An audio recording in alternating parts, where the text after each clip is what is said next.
रामाचा मार्ग सोडला होता, म्हणूनच त्यांच्या पक्षाची अधोगती झाली. नाही, मला आनंद आहे की शेवटी उद्धवजींना राम आठवले.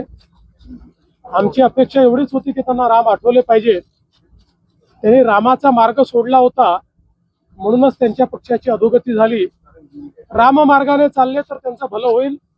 केवळ आजच्या पुरती नाही, त्यांनी रोज एकदा रामरक्षा म्हणावी अशी माझी अपेक्षा. नाही, मला आनंद आहे की शेवटी उद्धवजींना राम आठवले. आमची अपेक्षा एवढीच होती की त्यांना राम आठवले पाहिजे.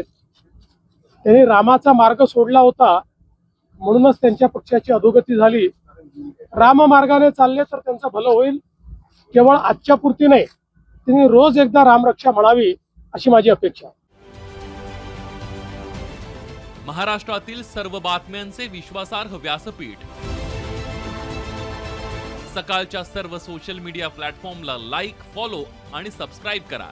तसंच सर्व नोटिफिकेशनसाठी बेल आयकॉन प्रेस करायला विसरू नका.